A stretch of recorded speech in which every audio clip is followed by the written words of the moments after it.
Hello, you're welcome to episode 24 of the Tackling Sport podcast. It's Daniel here, joined on the line by my brother Sean. How's it going, man? How's it going? Yeah, how's Kerry? Yeah, not bad. Lovely weather down here. We played a bit of golf, so You were giving dodgy myself golf. an aim and a few live updates on how you're doing, but they kind of stopped after the front line. Yeah, well, I was 7 over through 12 and hit a beautiful drive on the 12th in the par 5 and had a pitching wedge in hand and hit it into the hazard. So I came out with a triple bogey and all kind of went downhill there, but I somehow mustered a 90. Oh, you'll take it. You'll take it. Well, listen, a lot's been happening since you've been gone, but specifically we're going to focus first on the Premier League and a couple of big transfer stories. Firstly, with Gareth Bale and his move to Real Madrid as we record on Thursday morning here. It looks like it's going to be going ahead with Madrid paying a small proportion of his wages. What are your thoughts on the Gareth Bale deal to Spurs, and do you think Jose can get the best out of him? Yeah, it's a bit of an interesting one because Bale hasn't actually played a lot of football, and he's definitely not what he once was. He was probably touted to be behind Messi and Ronaldo there for a few years. So he's the kind of manager that if he went to Jose Mourinho, then something could happen, sparks could fly, and he could get the best out of him.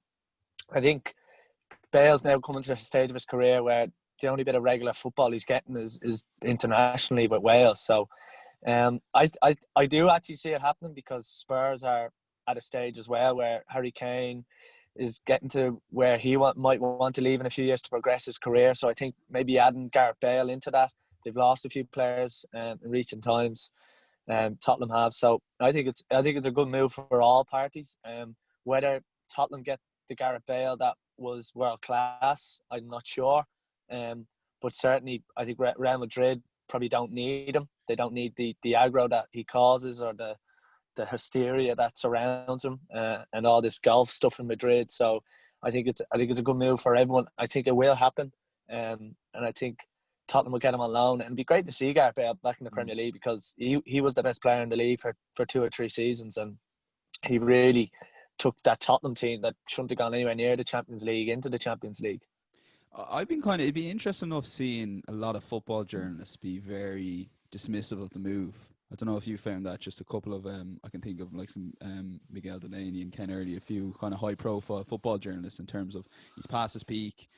Do you not think that this is worth the risk for Tottenham in terms of they were a bit kind of flat against Everton? Gives Gareth Bale, I suppose, he can play on the right, but he can also play on the left. He can also be a small replacement for Harry Kane if he gets injured as well. It gives them options, and if they get half the Gareth Bale there, they still have some sort of player like.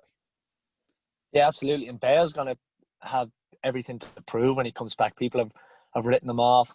Like, he hasn't played a huge amount of football. He'll want to come back and remind people just how good he is, just how good he was. And yeah, absolutely. I don't see any reason why Tottenham wouldn't get it, wouldn't go for it. It's not as if Gareth Bale will become the senior player in the dressing room. Tottenham do have quite a lot of players who've been there a while now, the likes of Alderweireld, Harry Kane, and players like that. So it'll be very interesting to see. I think Mourinho will like him, will take the extra option, and he kind of pushes the standard, really, keeps everyone else on their toes.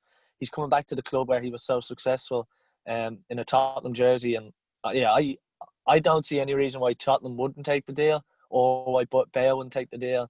And he's at the stage where you're signing Gareth Bale because he wants to prove himself again. He wants to show everyone how good he was before he left. Well, a player that you were very taken with was Thiago from Bayern Munich, and that deal to Liverpool, we talked about it a couple of months ago that was going to go ahead. It went cold, but actually just this morning it looks like, again recording Thursday morning, that it's going to go ahead. This could be a massive move for Liverpool because they were staring down the barrel of 2 successive summers, pretty much not adding to their squad essentially. What are your thoughts on Thiago, and can he be that player that can push Manchester City in the Premier League title race? Yeah, I think if they sign him, it'll be an unbelievable signing. And I think it's one they've been kind of crying out for a few years. They've signed the likes of Keita in the midfield, Minamino. But I just think this Thiago is their first proper world-class signing again since Van Dijk, since Alisson, when they've gone out as one of the biggest clubs in Europe and taken one of the biggest players in Europe. Thiago in his position, I don't think there's many better. He's probably top 3 or 4 in the world in that central midfield role. He fits in at 4-3-3. It's what Liverpool play.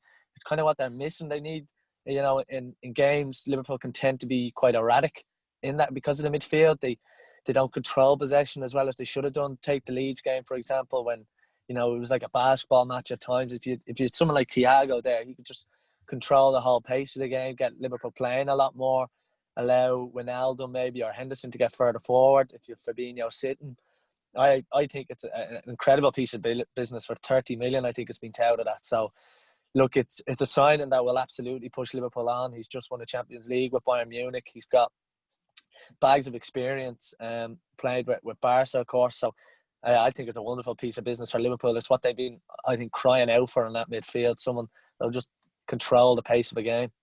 Why has there not been more big clubs in for him? Yeah, I'm not sure about it. I don't know why, because I'm surprised Barca haven't come back in for him. Maybe they think Busquets still has a couple of more years there, but I just think Thiago can play anywhere really in that midfield three. I think if you wanted to play him further forward, he could. If you wanted to play, if you wanted to sit in where he plays for Bayern Munich, I think he will. I think he's one of the best central midfielders in the world, and I don't understand why more big clubs aren't coming in for him, especially, you know, your Real Madrids, your Barcelonas that are kind of crying out for this new, the players to take them forward to the new age. I think Thiago's maybe a little bit older than what clubs are maybe looking for. I think is he 29 or 30. So, look, I think Liverpool are getting a seriously good player. They're getting a world-class player at the top of his level, and it's what the big clubs need, and it's what I'm surprised, like you said, why other clubs aren't in from. And Liverpool are you know, one of the biggest clubs in Europe, and it's been a couple of years now since they've taken one of the biggest players from Europe, and Thiago certainly comes into that mould. Yeah, Thiago's 29. On Barcelona, they signed Pjanic, who's 30. So I guess they kind of look to him as a centre mid that you talked about. But it is interesting enough. One match you mentioned there, Liverpool Leeds. Give us your assessment on that. And obviously the first week of the season. You know, you got a lot of debating points in terms of what you said about Leeds, but you did say that they were going to really cause a lot of the big teams trouble with Bielsa's style of play, and a thoroughly enjoyable game. Yeah, it's one of the most bonkers games in Premier League I've actually seen, because I missed the first 5 minutes. I missed the penalty, and I was listening to it on the radio, and then it came in, and Harrison scores that worldy of a goal. Like, it was bizarre from start to finish. I thought Liverpool were really awful bar Mo Salah. I thought he was the only one with any little bit to take away from the game. Liverpool were just extremely lackadaisical. And it's very untypical of a Jurgen Klopp side. They normally play with a huge amount of purpose and energy and application. And I just didn't like what I saw, really. And maybe there was a hangover from the league and a lack of pre-season, but they probably had a bigger pre-season than any other team. And so it was bizarre in that sense. I was impressed with Leeds, and I wasn't. I thought defensively, I didn't think they'd be as vulnerable. In fairness, they're missing Liam Cooper, their captain, 2 19-year-olds playing centre halves first time they played together. So there's all those kind of things. Going forward, Leeds, they kind of surprised me with the two of the goals. I thought Harrison's goal was just an unbelievable technical goal. Klitsch's goal was wonderful play. Van Dijk makes a mistake for Bamford's goal, but Bamford took a while. So, you know, Leeds kind of want that. He might kick on and maybe get 10 or 12 goals this year. Leeds defensively, they would worry you. But they're just such an exciting team to watch. What Bielsa has done with them, coming into the Premier League, just absolutely not changing for anyone. They'll 100% take points off the big teams, and no one will want to play them. But it's just a question about, over the course of a 38-game season, will they get enough points? They probably will, but I don't think the first season will be as successful maybe as what other people are saying. I think if they finish 15th, 14th, 13th, and they just keep themselves going, I think it's progress to Leeds. But a thoroughly enjoyable game, and I think a lot of people are going to take to Leeds, and they're going to want to watch them every week. Liverpool are my pick for the title, and I was thinking a full pre-season. When I say full pre-season, it's all relative. Full pre-season compared to the other teams, they were out a lot earlier.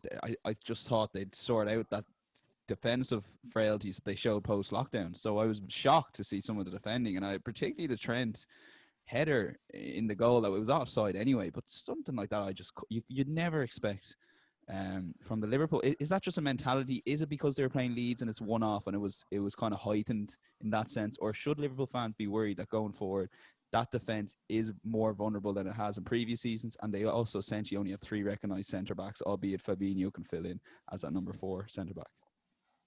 Yeah, if I was Liverpool fans, I'd be slightly worried about Anfield, because Anfield had been such a fortress for them. And the lack of fans there maybe just takes the edge out of the game, maybe takes the edge out of the defenders. And you saw that with Alexander-Arnold's, the goal that was disallowed, the header. And like, you don't see that. Normally you'd see him really on his toes, really. He would actually be in a better defensive position rather than the one he ended up in. But yeah, Liverpool, look, they're still going to be thereabouts. I think someone like Thiago that will freshen them up, I think will really help them. Look, Klopp knows what he has to do. It's a real bonus for them, that win over Leeds, because they've got the scare, they've got the 3 points, and you know, when Klopp asks his players to go to the well, that they'll remember how difficult they found that Leeds game, and how they still managed to win because of the quality going forward. Like, Mo Salah was extremely bright.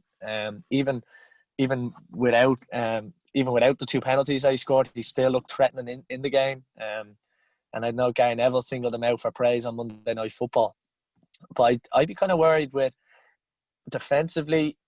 Are they lacking maybe just that little bit of edge? But I think that scare will help them going forward. But Liverpool will be thereabouts. But maybe the edge out of Anfield that has made them so strong and that has made them top of the league for the last couple of seasons, might lose them a couple of points this season, and a couple of points could be the difference. Well, and that couple of points is compared to the 18 wins and 1 draw they had with crowds. So, you know, it's a serious high level for them to fall. They don't even need to fall that much from that home record to suddenly come back to the pack like City as well, you know. Look at it, yeah, the Chelsea game at the end of last season is prime example. Like, that defensive frailty that we saw probably 3 or 4 years ago that stopped them becoming title contenders. You know, when they carry us in goal, and just that little bit of, once you start conceding goals, it's very hard to get out of that habit, really. And then once you're relying on Salah and Mane to get you out of trouble, that will only happen for so long. So Liverpool, I know Klopp was not too impressed with the defending. You could see even in his reaction after the game, he was just happy to get out there with 3 points and start the season off properly. Yeah, so moving on to Manchester United, how do you think they're set for this season? So, again, post-lockdown, they were phenomenal in terms of the turnaround, really. A lot of people had written off Ole Gunnar Solskjaer. It seems that he's, as we mentioned on the show a couple of weeks ago, he seems to have stumbled upon a team here and adding those couple of new signings as well. They have a solid back 4, back 5. How do you think they're set for this season in terms of, can they muster a title challenge? Is it focus on top 4? Are they a little bit behind the top 3 teams? How do you think they're focused or should be focused on this season? And what can United fans get excited about? Yeah, I think they're probably a couple of players away from being a title challenger. I think if they can get top 4 again, maybe win a trophy, they'll be improving slightly. Look, it's very hard to get to the levels that we've seen Liverpool and Man City at, 90 plus points every season. Just that relentlessness of not losing a game, If United were playing in a season where 85 points could win you it, or 82 or something like that, then they probably fancied themselves as a title challenge. But to get, an extra 15, 20 points turnaround over the last couple of years, I'm not too sure what happened. Look, going forward, I think everyone knows they're threatening, especially with Fernandes now. He's really taken to the Premier League. Interesting to see how he goes, though, because a lot of people suffer with second season syndrome. He only played half a season last year, lack of a pre-season. Will he just go straight into it like he finished last year, or will he take time to settle, back into it? Be very interesting to see how he goes, because he's the kind of player that could make any team in the league tick, because he's just so effective for them. He creates so many chances. He kind of plays so many different positions when he plays. Donny van de Beek, again, interesting to see how he does. What's the problem with Ole Gunnar Solskjaer is he doesn't probably know his best team. I think the back 4 and the goalkeeper probably set in stone, with De Gea, Wan-Bissaka, Maguire, Lindelof, Shaw. And then the midfield, like, how does he balance his midfield out? Does he play a McTominay, a Pogba, or Fernandes? Does he play Van de Beek in there? And then the 3 up top, you've got a huge amount of options there. Greenwood, Fernandes can play in off the left, and Martial, Rashford. So there's a lot of opportunity there for some United players, and I'll be interested to see what Solskjaer does in the first game, and I think it's against Palace, and what he does with his starting 11 in general, and how he balances out that midfield. Does he go with a Matic or a McTominay, or how does he get Van de Beek, Pogba, and Fernandes? Do they all fit into one team? Yeah, it'd be interesting because Pogba only returned to full training on Monday, so with a week's training after testing positive for coronavirus. So I take it'll probably be McTominay with Van de Beek, and then the front four as they are. Well, it might be Dan James coming in for Greenwood after the couple of incidences that he's had the last couple of weeks. Yeah, they might just take him out of the limelight. Interested to see what City do with Phil Foden, but look, I think everyone understands how good a player Mason Greenwood is and how good he is at finishing. I don't think we've seen better finishing with his left and right foot. In terms of like when at the end of last season when he got within 15 or 18 yards of the goal and it opened up for him, you just expected the net to go on either foot. So look, Manchester United have a huge amount of attacking options, and those attacking options will keep them in a potential title race, but I think they're still one or two players short of the likes of Liverpool and Manchester City. And that's the hard thing for Manchester United, for Manchester United and Chelsea and Tottenham and Arsenal, to try and bridge not only the gap up to the top two, but to beat them, to try and get in there 15 or 20 points more than what they got last year. I think has to be phased out over a couple of seasons. So you mentioned Manchester City there and Phil Foden. So how do you think Man City are set this year? Because they're your pick for the title. I was only watching back a couple of their defeats there last night, the Lyon game and the Arsenal game. You have to be worried that, you mentioned that losing's a habit. I know it's a new season, but, when the City team has to go to the well away to even a Wolves in the first game of the season there this week, do you not think you'd be worried that when it's really asked the City that there's frailties there in that defence? And again, when you mentioned Liverpool and the 90 plus points, if City fall even a couple of points, that's the title race done for them. Yeah, they've lost David Silva, they lost Vincent Kompany in the last couple of years, so it's going to be a very interesting season for Manchester City. But the fact that Pep Guardiola is still there, he's still hungry for more success, I think is probably their trump card. Defensively, if they can get a back four, potentially you could even see them maybe playing a back five if the back four doesn't work, because you've got Laporte, Ake, you've got the likes of Cancelo, Walker, Zinchenko, players who could kind of play in a back five. So that would kind of be, I'd kind of watch out for that. If a back four is not suiting Manchester City this year, I wouldn't be surprised to see them maybe try a three at the back or a back. I think Phil Foden, I think it's a huge year for him. I think if they can get him, like we've been saying, people have been saying about Phil Foden now for two or three seasons, to give him a chance. Is he good enough? And then I think last year he shows glimpses of how good he could be. And this year now with no David Silva, I think it's just going to slot into that Manchester City team, and I think he's going to take to the Premier League. I think he's probably my pick for young player of the year, because I think in that City team he'll just thrive. Whether Aguero, has he got the legs again this year to play a 38 game season? Probably not. So the balance between him and Jesus will be important to Manchester City. That was huge for them last year, wasn't the Aguero injury? I'm just reading here that he had the surgery. He could potentially make the squad for Wolves, but the chances are, regardless, he'll be fit and good to go in a couple of weeks. How do you think he's going to balance bringing Sergio Aguero back and getting the most out of him, because they need him? As you can see, Jesus is just a level below, but getting the most out of it, Jesus, in games where they can afford to have Jesus as opposed to the big games, the likes of the Lyon and Arsenal defeats that I'm thinking of. Yeah, they just didn't get a balance right last year, I didn't think, between Jesus and Aguero. I don't think he really understands what role Jesus can play. Does Jesus play in a big game when you might want to press a little bit more? He didn't show last year that he was up to it. Does Aguero have the legs to press every single week? Probably not. So if they can sort of get the balance right between them two, up front for them, will be important. Mahrez had a really good year last year, and then of course, like, you've got Kevin De Bruyne there, who is, I think by far and away the best player in the Premier League. He's been the most consistent for 2 or 3 years. He's a level above everyone in the league. I think he's probably. Good, yeah. I think he's actually underrated in terms of world football. You talk about the likes of Mbappe and Neymar. maybe it's difficult for DeBruyne because he's not a huge goal scorer, but just what he does in terms of his passing range, I think he is that good. I think he's a level above most players in the Premier League.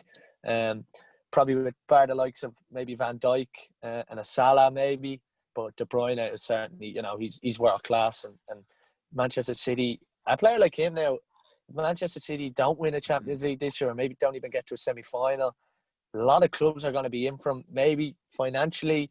Do they match Manchester City? Maybe not, but maybe they match his ambition and win a Champions League and really showcase himself and get to that level of, when people talk of the likes of Zidane and the likes of, the players like Luis Figo who've won Ballon d'Ors and been world-class players, the likes of Kaká, De Bruyne needs to get to that level because he's good enough. He's 100% good enough to get to a level of maybe just below a Zidane, maybe like a Kaká, that sort of level. And, is he going to do it at Manchester City if they don't win a Champions League in a couple of years? Probably not. Sometimes it's better off going to a few different leagues and showing that you can adapt to any sort of situation. But once De Bruyne is fit, if Manchester City can keep the majority of their players fit, I think that 100%. I think they'll be thereabouts with Liverpool again. It's probably Pep's biggest season as a manager. Would you agree with that? Because it's his first time being the fifth year of a team. He had a bad year last year. After setting those high standards, still hasn't won the Champions League. Hasn't even got to the semi-finals with Manchester City. So I'd argue it's probably his biggest season in club management. And if he doesn't have a good season, I can't see any way he sticks around. If he has a similar season to last season.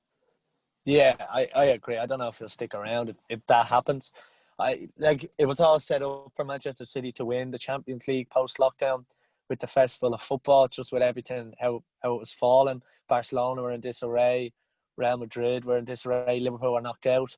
And it was all set up for them to win it, and they kind of bottled it again. They choked, or whatever word you want to describe. And it is a worry for Manchester City, because when people look back in 10 or 15 years' time at Guardiola's era, will they go, he was an unbelievable manager, he set all new records in England, but actually never really did it at the end. And it's all about legacy in football. And if Guardiola wins the Champions League, that all changes, and he becomes, one of the greatest managers to ever manage in England and all that sort of stuff. But like you said, it's a big year. Very difficult start away to Wolves. Wolves played pretty well against Sheffield United. I know Liverpool have a couple of tricky games. I think they play Chelsea and Arsenal in the next couple of weeks. So, and the thing about it is, look, we saw last year with Leicester, if a team like a Chelsea or United or an Arsenal could get off to a really good start and maybe push the leaders, and sort of with lockdown football and no crowds, it's kind of hard to gauge really, because results are happening at a weirder rate. There's a lot of sort of weird results sort of starting to happen.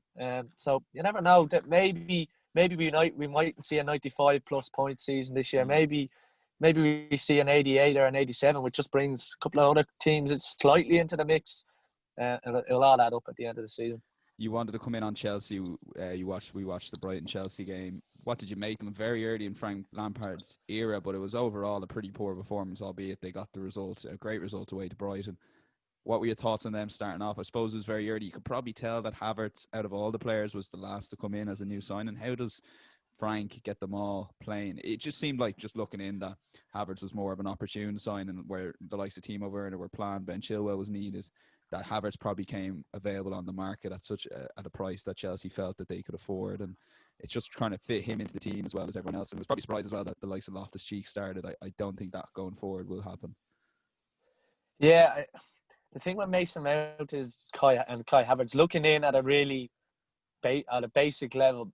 Do they get in do they both play in each other's position? I know Havertz with Leverkusen did play a lot off the left, coming in he was a false nine, closer positions. Yeah, he kind of played in different positions. But does him and Mason Mount are they both similar players? Probably yes. I think the problem with Chelsea, like with a few other teams, is I don't think they've got a balanced midfield. I know he likes to play Jorginho, but then he likes to play Kovacic and Kante. Loftus-Cheek played the other night. Can they really take control of possession the whole time? Jorginho is a really good passer in midfield, but does he make enough progressive passes into the likes of Mount and Havertz? And I think midfield is slightly an issue for them. Obviously, we spoke about the goalkeeper before. I mean, I thought He lived up to the as hype, soon didn't as he? yeah, as soon as Trossard got the ball and he shot, I said it's a goal. It just felt, you just felt that he was never ever comfortable throughout the game. There's a couple of crosses he kind of came, he punched one, he missed one, and it's a huge worry for Frank. It was funny after the game when the Sky lads were interviewing him and they said, "Are you happy with your goalkeeper?" And he was like, "Yes." And then Dave Jones asked Gary Neville, and Gary Neville just paused for a few seconds. So He paused look, for a few when you seconds to don't, let Frank go, so he wasn't on the mics listening in, I think. Because it was so funny. Like, yeah, it came back to studio and he asked him, and it almost like Gary waited and just went, nah, he's not happy with his goalkeeper. no, it's a huge problem for them, and the talks of getting Mendy in from Rennes. Again, like that's a huge pressure. I think he's 24, relatively young for a goalkeeper. For him to come in and automatically be trusted in as the number one mid-season, how's that going to work? If he's a couple of bad games, do they go back to Kepa? Do they go to Caballero? I think Chelsea have kind of shot themselves in the foot by not sorting this last month, not sorting it You at the mentioned it start was of the a window. surprise that they didn't sort it out as priority number one. Oh, I was shocked because I think when a goalkeeper's confidence goes and the defense and the whole team's confidence goes in the keeper, I think very hard to repair it. I don't think there's many situations where keepers had a really bad start. Maybe De Gea is a prime example of that. Had a really bad start under Alex Ferguson. They stuck with him. They won a league with him. But it doesn't happen too often. If he doesn't perform, then a lot of loan moves and then just got rid of. And I'm surprised. Chelsea are normally ruthless, and Jamie Carragher rightly said they've been done with this transfer, and 70 million, the world record for Kepa. It's not come out, and I think Chelsea. I think they've really, because if Mendy comes in now and like I said, if he has a couple of bad games, what happens then? Do they go back to Kepa? Do they stick with Caballero. Mendy? Yeah, Caballero again. I think he might throw Caballero in against Liverpool. Yeah, potentially. Look, I don't know. I think they're really, because whatever happens in that Liverpool game, if Liverpool are 2-0 down or whatever it is, Liverpool will know if they can kind of get a couple of shots away, one of them will go in because it's just they've no confidence in him, and Frank knows it. Everyone in the Premier League knows it. And look, I think it's time Kepa. They moved on from Kepa. They maybe got 20-30 million for him or whatever it is, 20 million for him, and maybe he goes back to Spain to try and find a bit of form again. Yeah, and just reading something here. Chelsea don't need a new goalkeeper despite Kepa question marks. That's from Mario Melchiot. So cheers, Mario. I think he's probably the only one thinking that. So we're going to quickly talk about Arsenal. What were your thoughts on them week one? They seem to have a style of play, albeit Fulham were probably the easier opponent away game for the weekend. How do you think Arsenal fared? And the Aubameyang new contract as well. Yeah, I think it's that Aubameyang new deal. I think it's just a sign of what Arteta's done. I mean, if you asked Aubameyang to stay, sign a new deal in November, December, he would have told you to go away, really. And he signed a 3-year deal basically off the back of Mikel Arteta selling him a dream. He gave an interview, Aubameyang, where he spoke about Arteta using the word legacy. I think it's because of Arteta, Aubameyang stayed. I was impressed with Arsenal. Look, they weren't up against much against Fulham, but they still managed to come away with a 3-0 win. And a lot of other times, Arsenal might win that game 1-0 or 2-1, and maybe even draw it. You know, I think at the likes of Watford last season when we were 2-0 up and drew 2-2. So it is a positive. A lot of people I speak to now are very impressed with Arsenal and Arteta. Clear style of play, clear defensive shape. And it does bode well for them going forward. Aubameyang is a huge deal. I mean, his finishing is just, every time he gets in that channel, the Thierry Henry corridor, if you like, and he opens up onto his right foot and he's got that little bit of space, you know where it's going. And I think most keepers know where it's going. They just can't stop it. They can't stop the pace on the shot, and the where it goes in the net is just, he's starting to get so predictable. It's like Ian Robben on his left foot. When Ian Robben had that left foot, everyone knew what he wanted to do. Yeah, he still had the ability to just create that yard of space, and that's all that the top players need, that little yard of space. And Aubameyang he's world class, and I think it could be between him and Salah for the Golden Boot this year. Yeah, I'm thinking of Mahrez as well when he was at his peak at Leicester. The goal he got against Chelsea, he's like, why are you letting him shoot with his left? But it's the pace Mahrez has for his right, and Aubameyang. Last thing about Aubameyang, are you worried that Mesut Ozil was of a similar age? Aubameyang's 31. Are Arsenal taking a massive risk here with the amount of money they're paying, albeit for a player in phenomenal form? No, but yeah, because the word you said there, form. He's been doing this for 2 years. He scored the most goals in the Premier League since he signed. I don't think it's a huge risk where Arsenal are, where Arteta is. I think if we lost him, and then he had to rely on developing Reece Nelson or Nketiah straight away into a 20, 30 goal a season winger or striker, then he'd be in a bigger problem. The thing with Arteta now is he can go forward and he can plan having a 30 goal a season striker in his team, playing off the left. Where, like I said, if he had to rely and develop someone straight away, like a Nelson, like Reece Nelson in 3 or 4 years could score 10 or 15 goals a season or 20 goals a season. At the moment, he can't. He's not at the level. Arteta has to develop that. It's a lot easier for Arteta to develop Nelson into that, knowing he's got 30 goals a season in Aubameyang. So he can just, every time Aubameyang's on the pitch and in the lineup, Arsenal have a chance of winning. It's as simple as that. And look, Ozil's a little bit more of a risk because think back to at the time where a majority of Arsenal fans were in favour of not only giving Mesut Ozil the new contract, but giving it to him over Sanchez, because at the time it felt like it was between the two of them. So obviously now it looks like what we're Arsenal thinking of. That's just the concern I'd have for Arsenal fans is Mesut Ozil was, what he did after. I suppose, like you said, the form, I guess, and Aubameyang's his motivation is scoring goals, where Mesut Ozil was a little bit different.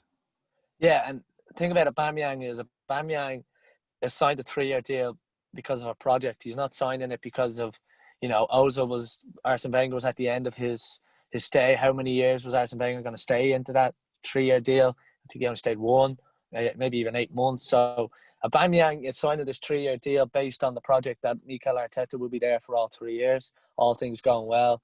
And that's the word he used, legacy, in that interview on with Ian Wright on Arsenal social media.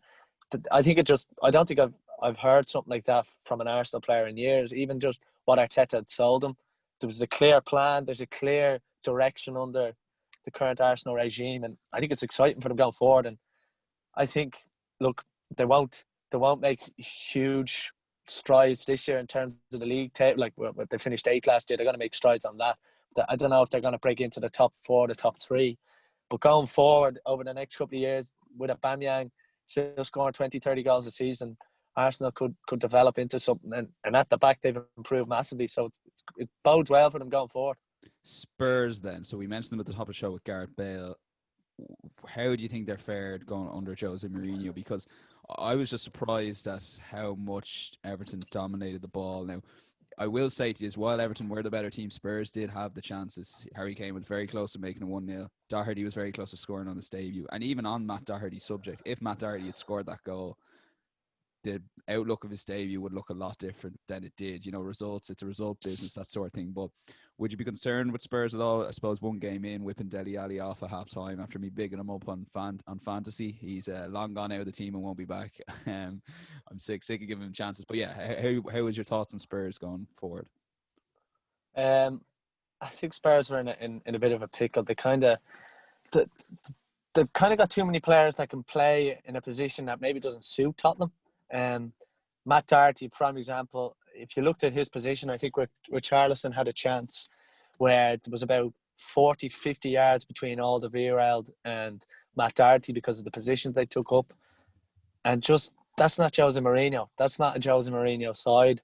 It's just not really any side, really. Doherty was playing almost as a right winger because that's what he's played at Wolves. He's going to have to learn how to play right wing back. It was the same with Ireland for the goal away in Bulgaria. Doherty and Duffy were too far away from each other, too many gaps in the pitch, and Bulgaria just exploited it. So I'd be a bit worried about Doherty. I would not be surprised to see Coleman start the Ireland internationals in October. Back on Tottenham, look, Jose Mourinho, everyone knows he's not what he once was. He's got sacked at his last couple of clubs. So again, like we said, it's a huge year for them. Harry Kane's getting to that stage where, like, he'll just be remembered as a goal scorer. He won't be remembered as a world-class player, which he was for a few years at Tottenham. So yeah, it's a big year for them.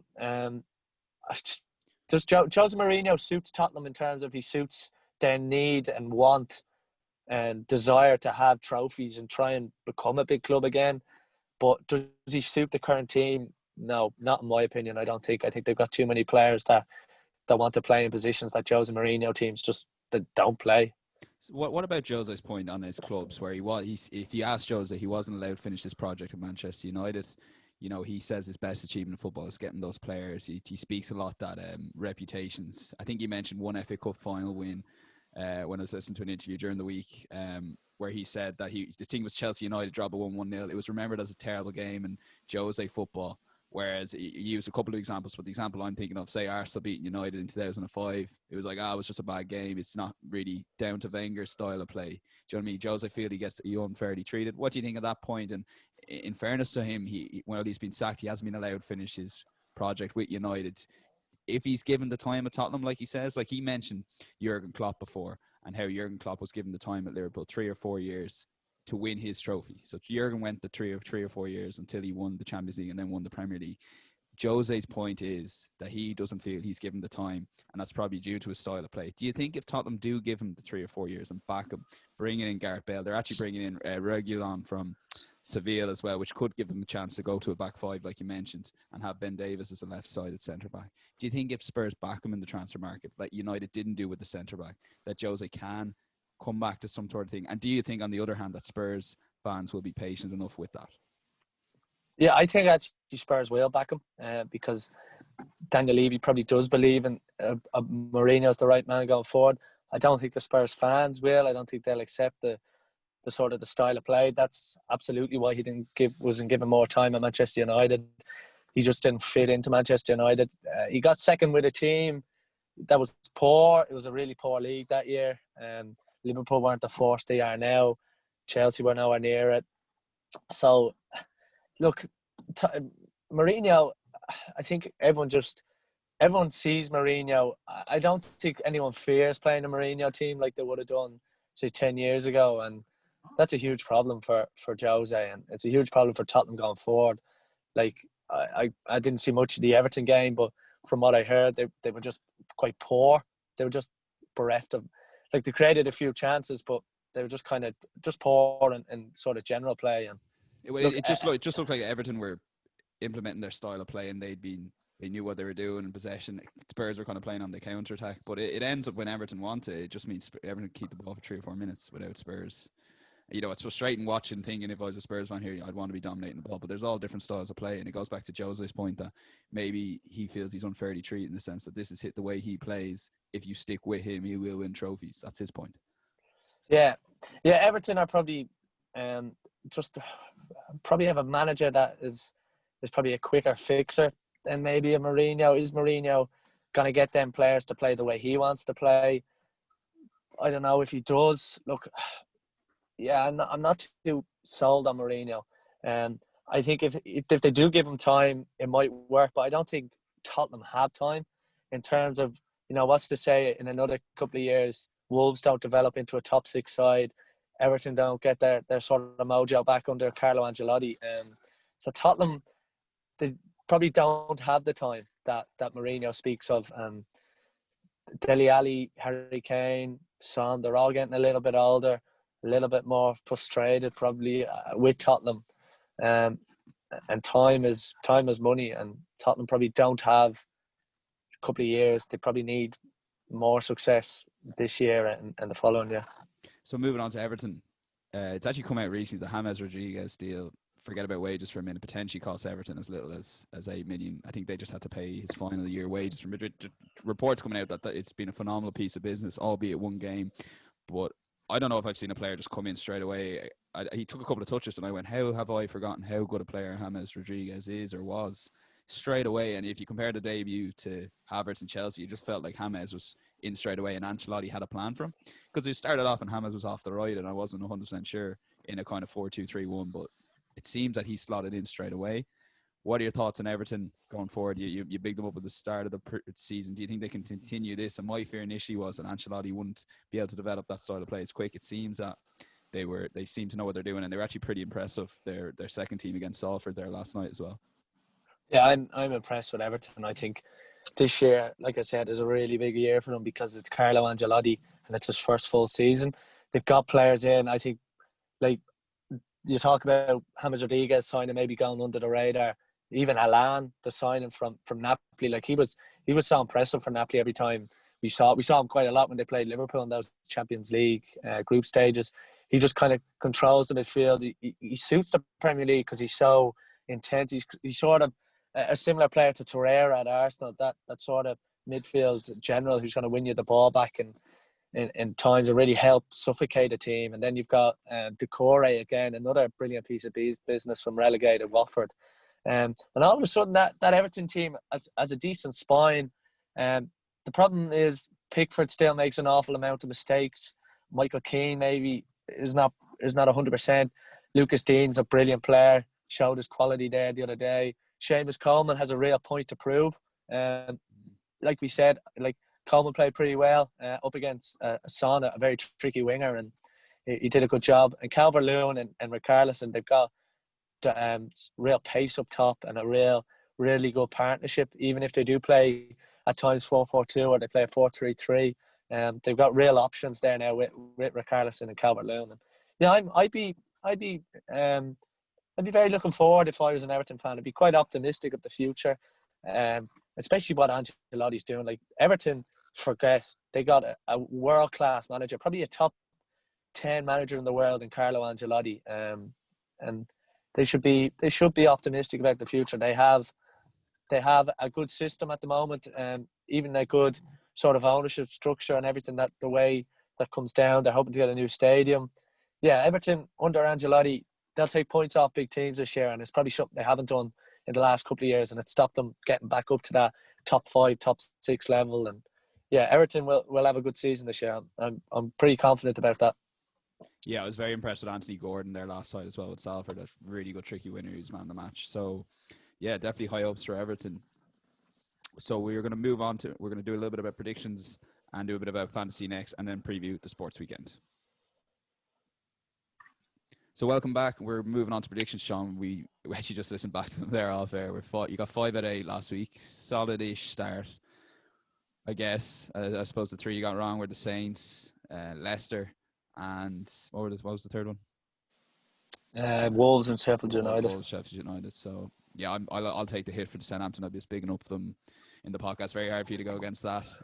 Che Adams will come good, I hope. So look, this week we've got 10 fixtures, so we'll call them out one by one. Off you go. So Everton, West Brom, 12:30 kickoff on Saturday, BT Sport. 3-1 Everton. Okay. Leeds, Fulham, 3 o'clock. I'm very interested. I looked at these fixtures. So I'm very, very interested in what you're going to predict here. I kind of want to go on a Leeds win, but 1-1 maybe. 1-1. Wow. I think Leeds need to win, personally. Wow. So 1-1. He's doubling down on the hate on Leeds there, lads. United Palace, 5:30 Sky. 2-1 Manchester United. Okay. I presume that's a Zaha goal. Yeah. Palace are really good away from home against big teams. Okay. Arsenal, West Ham, 8 o'clock. 3-1 Arsenal. Okay, no clean sheet there for Arsenal. Southampton, Spurs, 12 o'clock Sunday. We 4 games on Sunday, by the way, because why not? 1-1 draw. 1-1 draw. Quick thing maybe on Southampton. Yeah, go on. Maybe a 0-0 draw. Quick thing on Southampton, I mentioned this to you just off air, that they had a full team out against Brentford at home, and they lost 2-0. Che Adams and Danny Ings both missing gilt-edged chances. That's not really promising. No. Could be a 0-0. Two sides that can't score. It's a big game. It's a big game for both teams already. I know it's only the second game in the league. Newcastle, Brighton, 2 o'clock Sky. 2-0 Newcastle, very impressive. Callum Wilson. Wilson will Jeff be Hendrick as well. Good. Yeah, Callum Wilson will do a Danny Ings this season. He'll get 15-20 goals. He's a great signing. Watch him get injured against Brighton. Chelsea, Liverpool, 4:30. Can't wait for this game, by the way. 2-2. Wow. 2-2. Can't wait for this game. So then Leicester, Burnley on the BBC. It hasn't really been talked about. It's going to be on the BBC Premier League game, 7 o'clock. 3-1 Leicester. Okay. Wow. Burnley conceding 3 goals opening day. So Monday, with 2 games in this format, I think will be continuing for the next couple of weeks. 6 o'clock, Villa, Sheffield United. 1-0. And then Wolves City 8:15. Okay, I don't know how to call this one. 2-1 City. Right, that's gonna be a great game, isn't it? Yeah, that's going to be like Wolves. The first 10 minutes against Sheffield United were unbelievable, and they just controlled the game really. So moving on to the Fantasy League, Tackling Sport, it's Kevin Dooney, week 1, that leads with 102 points. Shout out to Sean Gibney, he used his triple captain. So you presume he'd be in the top, but he's way down mid-table / bottom. So for those that thinking he's in a false position there, he will come back to the rest of us and near the bottom. I got 39 points. I spent a lot of time doing my fantasy team, Sean. Mo Salah, if you captain him, got 40. I'm very close to just packing it in already, or indeed using the wild card. Every day this week, I'd like, don't use the wild card. But I'm going to stick with my team for week 1. Have you any early thoughts on fantasy or just the league in general? I saw McDarragh was quite low. Yeah, a few of my friends weren't depressed. At one stage, Mum was last. She had 0 points. She did the autofill. But I think Lucas Dean saved her. I had an okay week. A few decent players. I think got about 50 points. But Ron wasn't built in a day. Callum Wilson up top. Get him. I don't see how anyone doesn't have him in your team. How much is he? I think he's 6.5, 6 maybe. But if Newcastle score goals this year, they'll score because of Wilson. He's a kind of striker that gets a lot of assists as well. So 6. definitely get him in your team. And then obviously Aubameyang. I think you have to have Aubameyang this year, midfielder. Just bangs them in. So yeah, not a bad start. James Rodriguez in there as well. Not bad. Mom's actually 4th bottom there with the autofill. That's great. She Ozil and Danny Van de Beek and all them. So she didn't have a great week. Yes, we're looking forward, guys. Keep the week going. We're gonna keep it on our social media at Tackling Sport. We're gonna post up the league. It's going to be our preview and look at the sports weekend now. So really good sports weekend, Sean. I guess sports is back this week. We've got the Champions Cup quarterfinals. Leinster Saracens at 3:00 on Saturday. Saracens missing Owen Farrell. Massive game, and they've basically been building to this game all year. Did you see his sending off a couple of weeks ago? The tackle he made. What were your thoughts on it? It's disgraceful. A horrendous tackle. Yeah, I think it's one of the worst things I've seen on a rugby pitch, and I wouldn't say a huge amount, but that was just a horrendous tackle. It was pretty stupid considering their big game against Leinster. They've been building to this game all year, so they've had nothing to play for, obviously, with everything. You nearly forget with coronavirus what's gone on there with Saracens and Sadie Cap, but a lot of the players look like they are staying. So a lot of them have stayed. Game. Yeah, it's going to be massive. I think Owen Farrell early on said he'd stay, and then if you're an average player, like, well, if Owen Farrell's staying, I'm staying. But Atoje stayed, I think, as well. So look, it's bizarre. You'd wonder how they're getting behind it or getting around it, rather. Yeah. So that's Saturday, 3:00 BT Sport. That's a massive game for Leinster with their huge unbeaten run. And then you've got Claremont, Racing, Toulouse, Ulster, another big game Sunday. That's on Virgin, 1:30.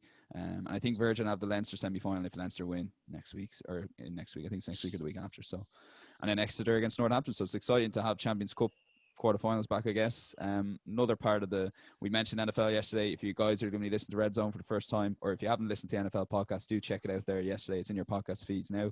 Redzone, 6:00 Saturday, Sky Sports Mix. I know there's a lot going on this Sunday with the likes of Premier League and US Open golf, which we'll touch on in a sec, but I'd really, really recommend Redzone, even for a few minutes. Great fun. You've watched it a lot in the background, Sean. You'd admit it is great. We had a great chat with Aidan O'Sullivan yesterday. Yeah, it's good TV. 7 hours commercial free? 7 hours of commercial free football, he says every time, and there's not worse than a Sunday afternoon when you come into the TV and Dan's sitting there, for the night. For those that we've HD in the kitchen and we don't have HD in the other room, so it's a bit of a disaster when I want to watch Redzone HD and Dad wants to watch the news. But anyway, yeah, Redzone. Yeah, it's actually all right. The NFL's getting big again. In Ireland and England, even I think just with having games in the UK, I know Tottenham Stadium is going to become an NFL franchise, or not franchise, but they're going to have a huge amount of games there. So it's kind of exciting, really, for the NFL branching out. Yeah, exactly. And so we're going to move on. We want to talk a little bit about the US Open this week. I don't think I've been excited for a golf tournament. It's actually probably teeing off about now. We're at about 12 o'clock here on Thursday. Sean, like, I can't describe to you how. I don't think there's ever been a tournament where people are predicting how high the scoring is going to be. This is going to be over par. We've heard a lot of it. Any chance that, I think Paul McGinney was quoted there this morning, that he thinks they'll ease off in the course a bit because it's just that tough. They'll play it a little bit softer, pins in better positions, and you might actually see a score close to level par. What are your thoughts on the US Open, I suppose, after the being obliterated a couple of years ago in the US Open, that they want to make sure the scoring is very, very high this year. Yeah, well, I've always been of the opinion you need to have golf events that are different. I mean, the winning score can't be 19, 20 under every single week. There's different challenges to golf. It's the same in every sport. You know, there's different challenges within football matches with wind and stuff. So the golf has to be similar. They can't have the same sort of 20 under wins it. So I like I said, really, really looking forward to it.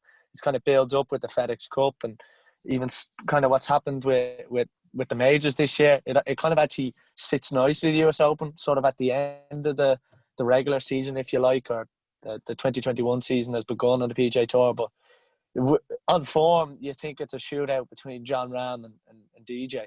I mean, what they've done during the playoffs, what they've done sort of all season, kind of led you to believe it's sort of a two-horse race. But that's the conditions this week. I think it just makes it that whoever plays best in the week, it will win. Rather, when it's a 20 under par or 19 under par, you could just have one or two good days and you shoot a 61 and you've won the golf tournament. But this week, I mean, it's with how difficult it is, the player who has the best 4 rounds will win, and it's as simple as that. And that's what makes it so exciting. That's what makes anyone really. You think of, Brooks Koepka at the PGA was saying only the top 10 could win it because how long it played, and yet Colin Morikawa won, who wouldn't be renowned as the longest hitter.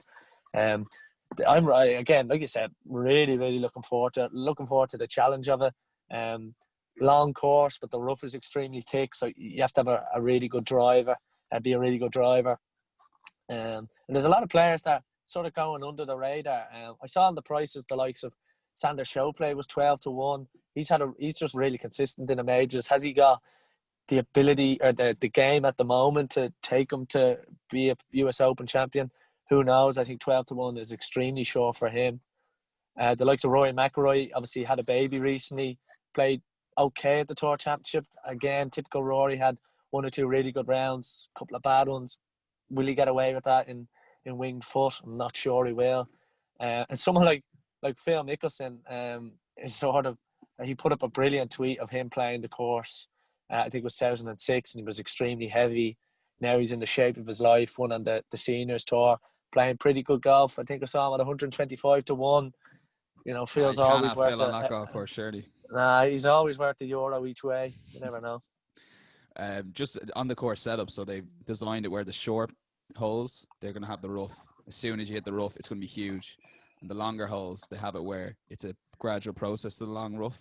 So I was like, the reason for that is so it doesn't give short hitters a huge advantage, that you can bomb it on the bigger holes. So try and be a little bit more aggressive. So it's not a case that the short hitters automatically win. Having said that, a lot of short hitters were up there the last times in Winged Foot, and Jeff Ogilvy won it. So it's really trying to find the Jeff Ogilvy of this year. Jeff Ogilvy's an extremely good scrambler and sort of in and around the green, so that's going to be huge as well. Like, everyone thinks it's just all about your driving. I mean, if you're putting and chip well, you can get yourself par, and on those courses, bogeys is a good score as well. So it's going to be a really sort of an interesting week, how they pan it out. I think the first day scoring will be difficult. Second day will be okay. Third day will be very accessible, and the fourth day will be tough again. It's just a different challenge. It's something new. You're watching a major. Golf needs always it, got yeah. Golf always has that difficult feel when it's a major. Was it the BMW that was? Yeah. Yeah, that was really high scoring in terms. I think a couple of under won it, and it just feels like a better event because the best golfers normally bring their A game when the scoring is like that, and it always has the feel of a big event, rather than like a Wyndham Championship when Jim Herman is walking up the last at 22 under par, and you're just like, oh, I'm not watching this again. No offense to Jim or Harry Hicks. Yeah. Well, Harry didn't win it actually last week in the end. Stuart Sink won. But look, give us one word on who you think will win. One word. I'll go. Rory. Wow, Rory McIlroy. Yeah, 6 years in the wilderness, had the baby.